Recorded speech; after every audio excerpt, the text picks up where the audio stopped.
Hey, pretty gang, it's your girl Juju, and yes, I am back with another video.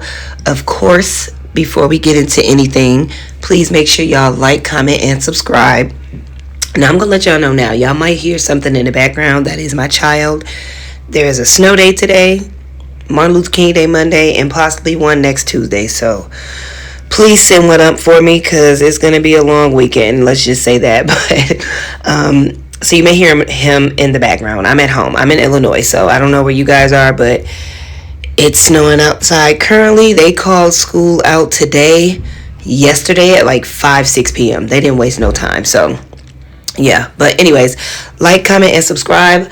As always, I let you guys know the number of subscribers I say we because we are a family here, the number of subscribers we are at. So we went from, I want to say, about 166, and today we are at 175. So of course, continued growth. Thank you all for your support. So once you subscribe, make sure you drop the number of subscriber you are in the comment section below, and also tell me where you are from. And of course, I have a few shout outs to do. I missed my shout outs on my past few videos, but I'm gonna get back to shouting out my subscribers. So we're gonna start the shout out with subscriber number 171. So thank you so much for the love. And so yeah, we're gonna go ahead and get into Sisters season 7, episode 2. Few things I want to touch on. I don't think this breakdown will be as long as the last breakdown, but y'all know I try to keep these within 30 minutes. So no more talking from me. Let's go ahead and get into the tea. Okay, so let's get into it. So at the beginning, episode 2 of season 7 picks up in the bathroom scene where Penelope catches Gary sniffing Andy's underwear. Blase. Fast forward. They end up coming out the bathroom, saying they're going to leave, go home. They get in the elevator. And then here goes Gary basically blaming Penelope for the reason he's a creep. So in the elevator, he pretty much had a very nasty attitude towards her, was like, it's your fault that I was sniffing her underwear, and basically minimizing what he did as something that men do. Men do weird things to get off and all type of weird ass shit. He basically told her, fuck you. You can go home by yourself. I'm out. Like she did something. I don't know. His character this season, I'm not really feeling it. But something tells me this is the beginning of the end for Gary, because the transition from who he was when he was chasing after Andy. My bad, y'all. I'm at work, so I got a call. But like I was saying, the transition from who he was when he was dealing with Andy to who he is now, it's like a whole 360. And it's almost as if we never seen that coming. Like we all know that he's been a scumbag, but he hasn't given off this type of mean boy persona. So I don't know. I'm interested in seeing where his character goes, because based on the previews, again, like I said at the beginning of the end, looks like the FBI is coming for Gary. So I don't know, but I don't know. I'm interested to see where his character goes, and let's go ahead and move on to our next topic, which is going to be the Zach and Fatima scene when they were in the kitchen. This is another topic that was very controversial within this episode. There were a couple, but this was one of them. In this episode, we start to see how Fatima is feeling about Karen's pregnancy the further along she becomes. And I think that is so because of Zach's change in behavior.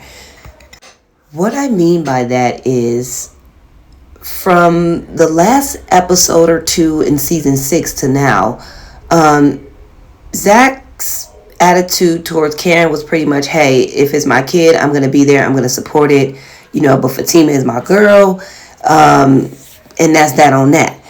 Now we see from episode 1 to episode 2, or from 6 to 7, Karen is now further along. Zach is now making plans for that child, One of those plans is to name the child Zach Jr., and that is one of the most controversial parts of, the episode. The trust fund, I don't think people care about him making a trust fund for his child. But I do think people are agreeing with Fatima when they say, first, you should be 100% sure that this is your child. Because remember, Karen never had Zach's DNA. She did a process of elimination DNA, which means she used someone else's DNA to rule them out. And that is what came down to Zach being the father. So she never took Zach's DNA, swabbed him, and did a test on that child. And so, not only that, you want to open up a trust for a child that you're not 100% yours, but you want to name this child a junior. My whole thing on that is, I think that there are two angles to look at it from. I can understand him. Let's just say, and I'm going to assume that this is his child, because there is so much doubt that this is not his child, but we'll get into that. But let's assume that it is his child. We don't know if Fatima will carry a boy. And so this may be his only chance to name a child that he knows for sure, like I said, assuming this is his child, is his after him.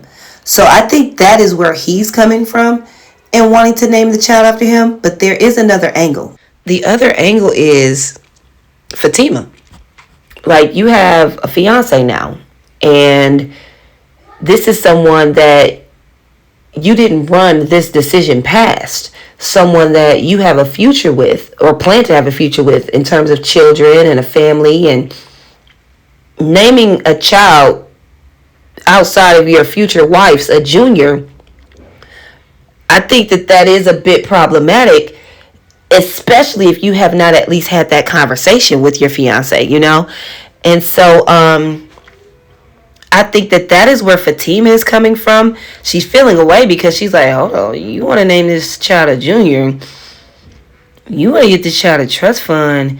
You don't even know if this child is yours. And so a lot of people are like, is Fatima starting to show signs of jealousy? And I personally don't think it's that.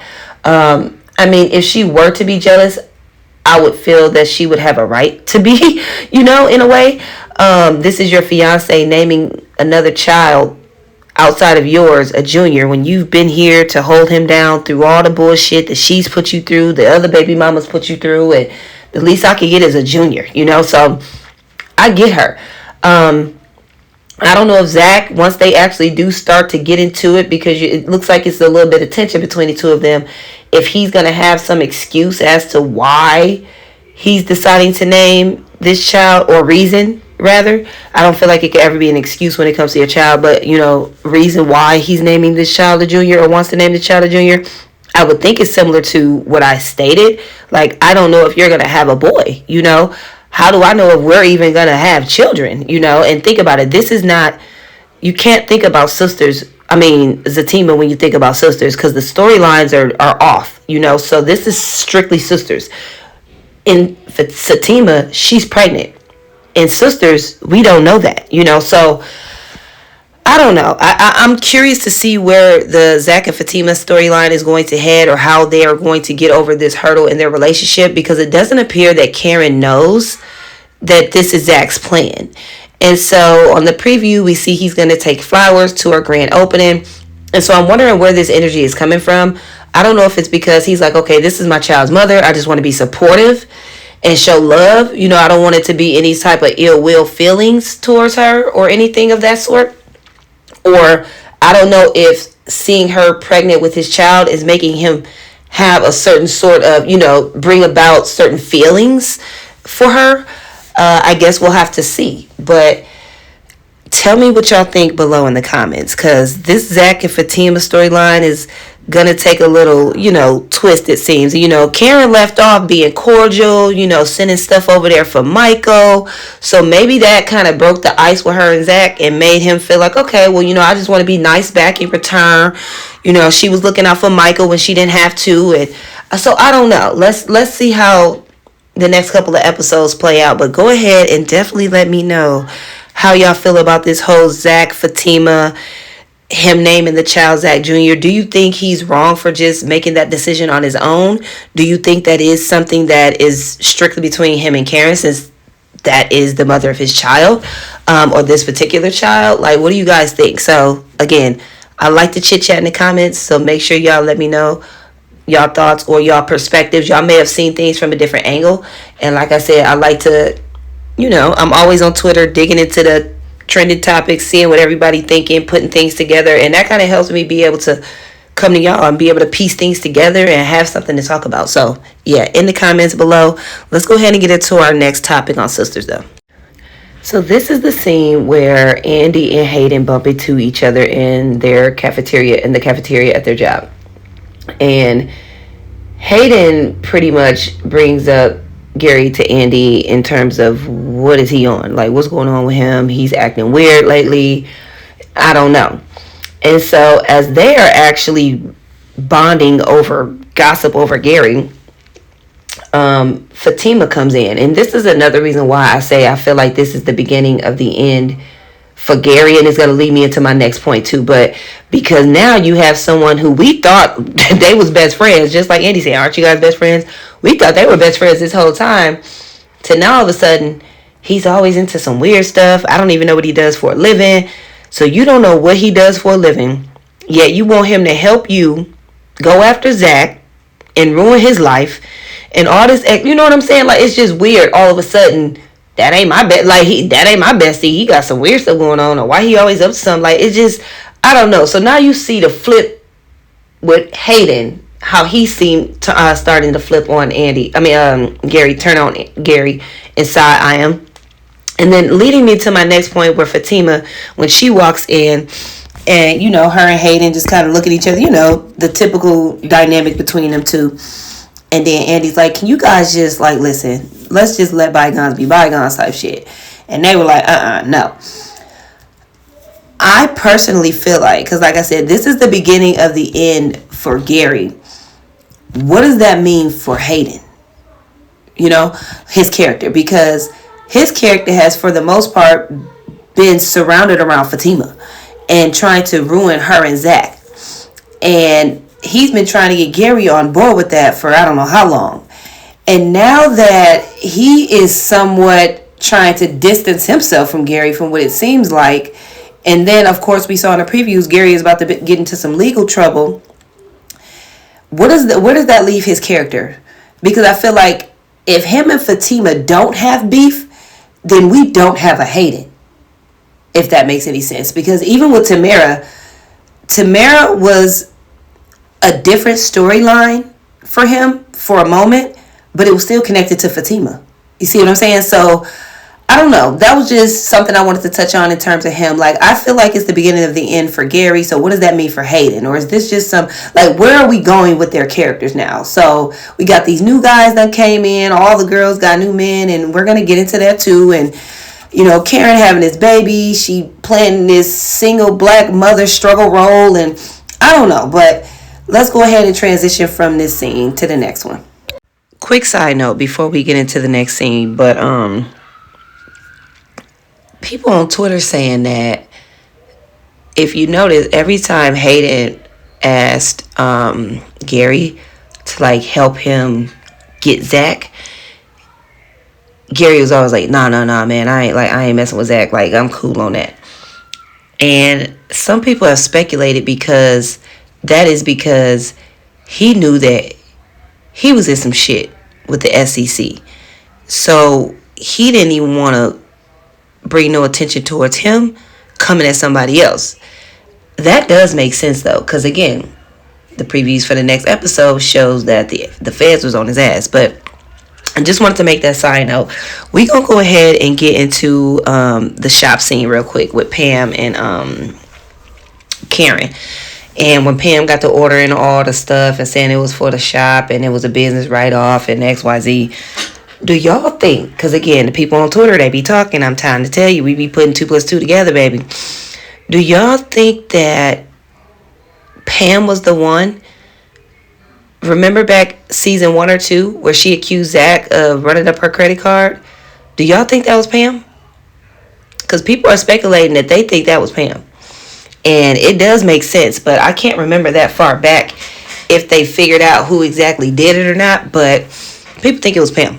And Pam seems like a reasonable suspect. So I don't know. But yeah, again, it seems like Pam doing certain things. Remember I said keep an eye out on some of the things that she says and some of the things that she does. And she talking about she got a plan for them to make millions and all this and all that.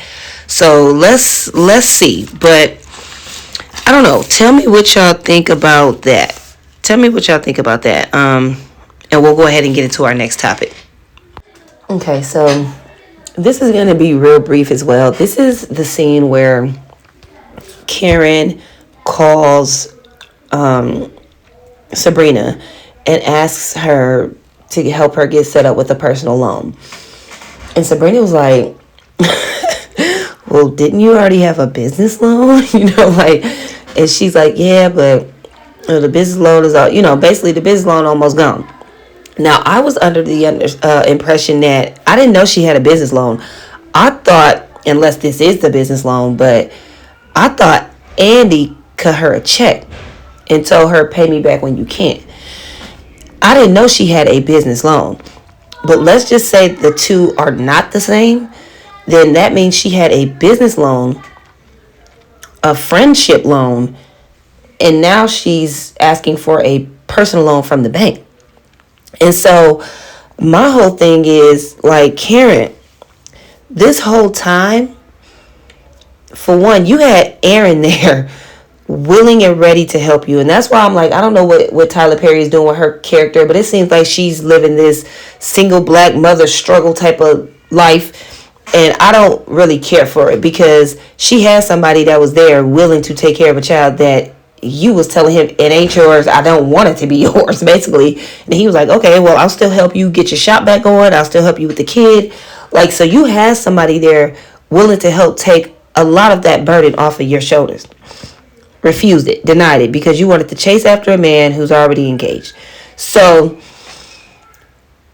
she blew that with Aaron. She mentioned how she was going to do hair in her home until she got her shop back going.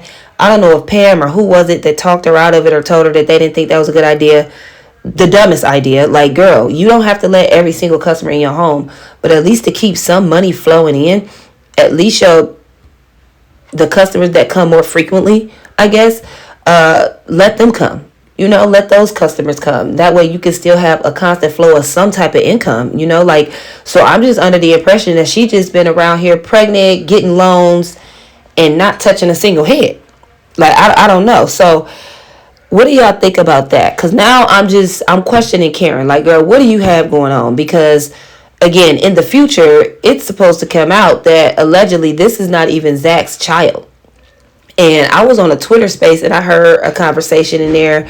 And I think it was from like a producer or somebody who would know the tea on this. And they were like, y'all gonna be shocked. Like, y'all ain't see it coming. Is it the Brian dude that kind of snuck in and snuck out? Like, did she? I don't know. Like, it's just, where's the curveball? You know what I'm saying? Like, who's going to be the baby daddy? Because we're thinking it has to be Aaron. Because that's what she was dealing with in the midst of her dealing with Zach. So, if she was dealing with yet a third person, and now a third person, like, where did this happen? Like, it's just, you see what I'm saying? It's like the storyline is starting to become like, okay, what the fuck is going on? So, I'm curious to see who the baby daddy is. But Karen, I don't know what Karen got going on. Like, girl, like, it's too much. And then the guy helped her get the new building, get the new place. Then he just disappeared. Like, it's just, I don't know where Tyler and his writers are going with this. But we're going to go ahead and move forward to the next scene. All right, y'all. So, of course, I skipped a few scenes, especially the one with Maurice and Sabrina, because I don't really even understand why his character is a part of the show at this point. So some scenes I did skip so that we can fast forward to the meat and potatoes, which is the scene where the ladies were out at brunch and they were at the table. They were discussing, it started off with them discussing Danny's, whole therapy thing, and Fatima interjected and let her know, like, hey, well, I actually have a black therapist. The therapist is cool. And I think that this is a real moment. So let's just kind of, I guess, on a serious note, let's have a real conversation, because personally, and I'm sure many of you, finding therapists, and especially depending on where you live. Now, they live in Atlanta, so finding a black therapist is not going to be hard at all. But for somebody like me who lives in Rockford, Illinois, finding a black therapist is like looking for a needle in a haystack. Like, they're not here. I'll probably have better luck maybe towards Chicago, or maybe finding one that could do maybe virtual visits. But a black therapist, like Danny said, someone who, I can identify with. And that's not to be racist, or that's not to,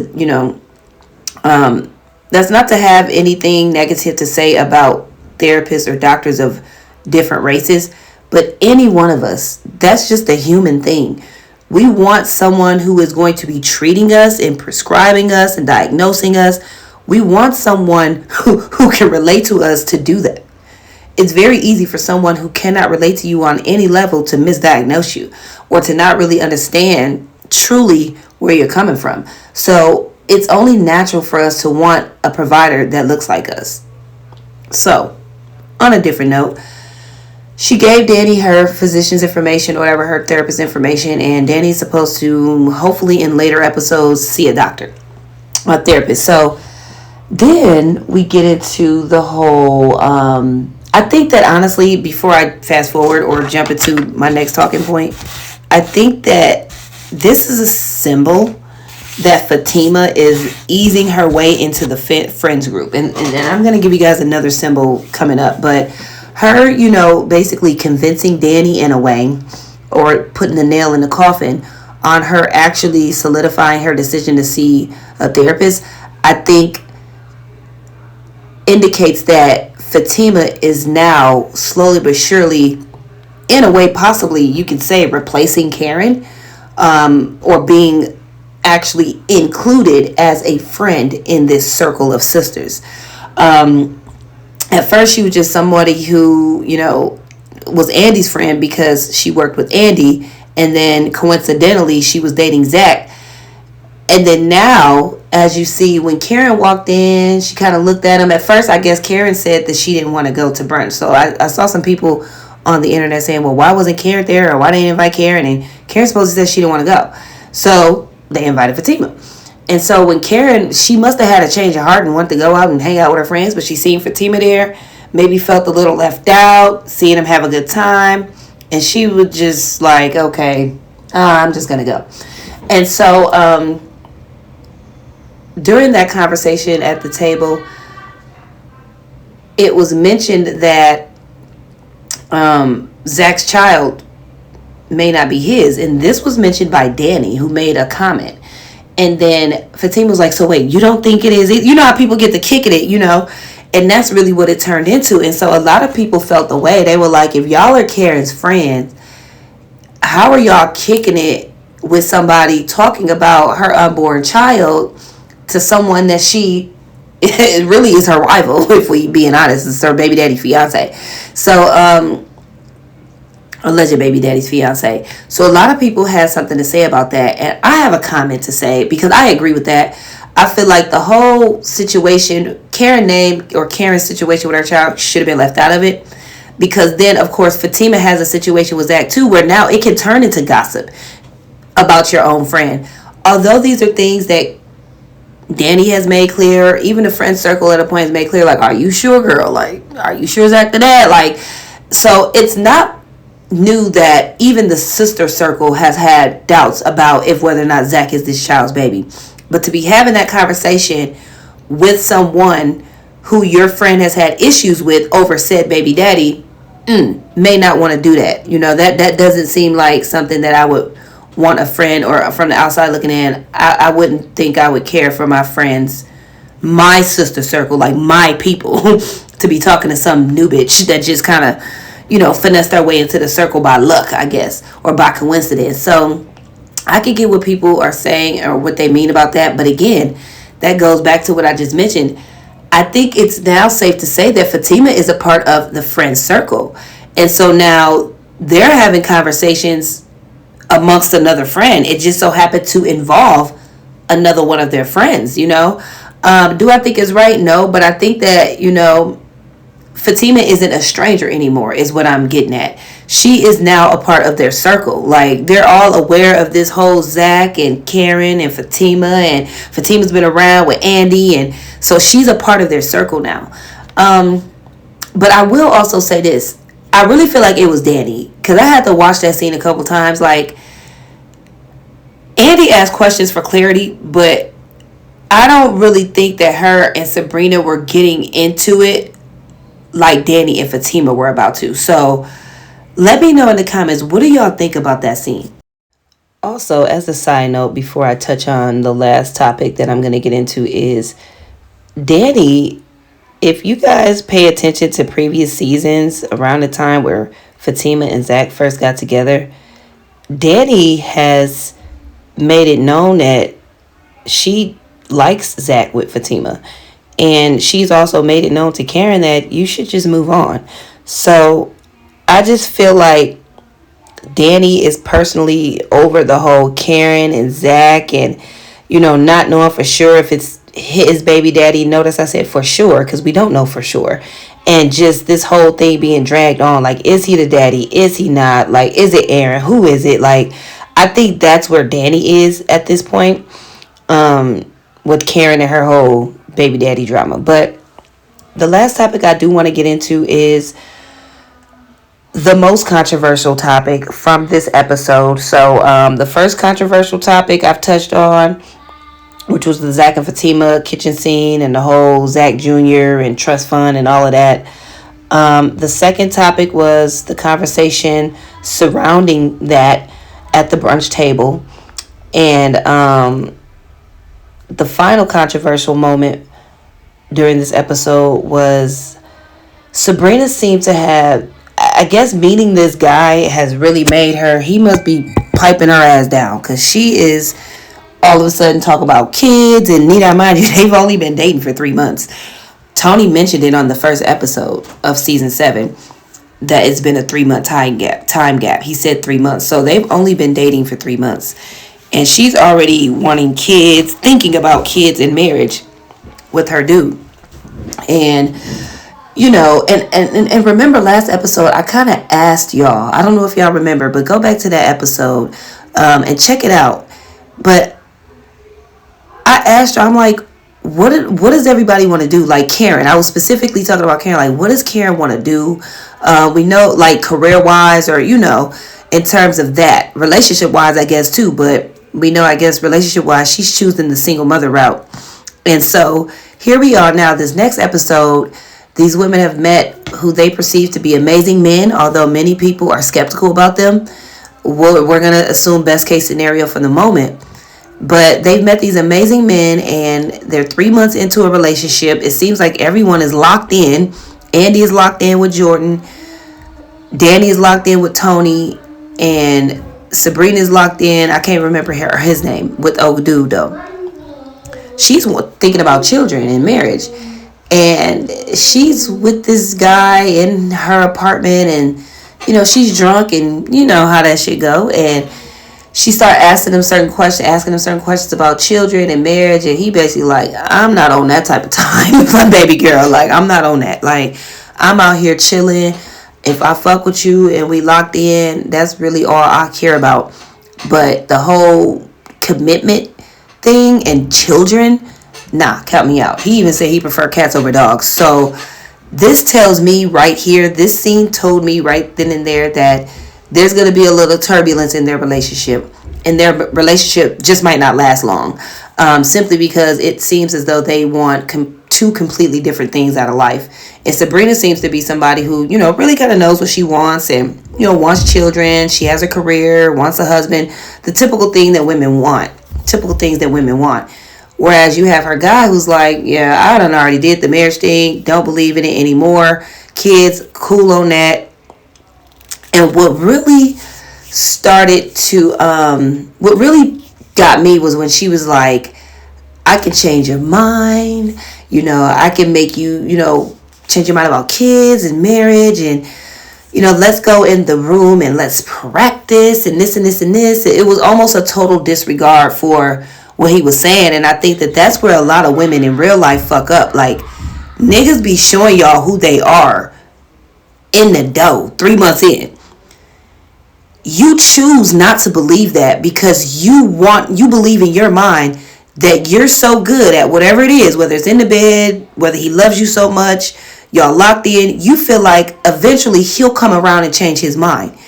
And then you become bitter after you've wasted so much time in this relationship with somebody only to find out like, no, he's serious. He does not want what I want. And so now being someone in your mid 30s wanting these things and spending several years or some time with somebody who doesn't, now you're closer to 40 and rolling into your 40s trying to get these things figured out. So I think that instead of her, and I get it, she was intoxicated. So we'll have to see on the next episode how things go with Sabrina and her guy. But I don't know. I don't know if she's going to remember the conversation. I don't know how that's going to go. I don't know if she's actually going to remember what happened that night to be able to, respond to him. Because I think that from that night going forward, he's going to have he's going to be different with her. He's going to act different around her. He's going to treat her a little differently because, my bad, y'all, my audio cut out, but and I just figured out how to extend my audio on this app. I'm using the VN editor app. I am on my phone, y'all, so keep this in mind. Like, my content is not A1 because I am on my phone. I am using free software. I am trying to first get the ball rolling and then start to invest more into my channel. So please try to ignore the visuals. I'm not a graphic designer. I am not creative in terms of visuals and things of that sort. I have an idea of how I like things to look, but I don't know how to put that shit together. So y'all have to excuse me when my audio cut out or when certain things happen. I am still new to editing. I'm new to the whole creating of the content. Not what I want to talk about, but the actual visuals. I'm new to that. So anyways, but like I was saying, he's going to be acting different towards Sabrina because of that drunk night. And so the next time that they speak, she's probably going to still be, typical Sabrina. And he's probably going to be like, girl, do you remember what the fuck you was saying the other night? And I think at that moment when she's sober, they're going to revisit that conversation. And now we'll have to see how she responds to it sober. So how do you guys think their relationship is going to end? Do you think that, I personally, the way that Sabrina's character is, Sabrina seems to be the type of person that's like, if you not on what she on, or if she's not feeling you to that, in that same way, or she's just not gonna is she good on you. We've seen it with the Panty Man, we've seen it with the African Man, and this is the first guy that we've actually seen her like. So for this to be the first guy that she takes seriously, and for him to not want any of the things that she wants, is that going to alter her outlook on love? Is she going to try to run back to Calvin? How is this going to end for them? Because I don't see it going too much further past this. If somebody told you they don't want kids, they don't want marriage, and they don't even want dogs, y'all are not on the same page. Y'all probably are not even reading the same book. So I guess, yeah, drop a comment below. Before I get up out of here, of course, I do want to end this video by giving a special shout out to subscriber number 163 from Alabama, and then subscriber number 129 from Ohio. So thank you guys so much for tuning into the show. I'm going to go ahead and get up out of here. Like I said, it's past my 30-minute mark. I've said all the things that I have to say. So we'll continue the conversation in the comment section. So until next video, deuces.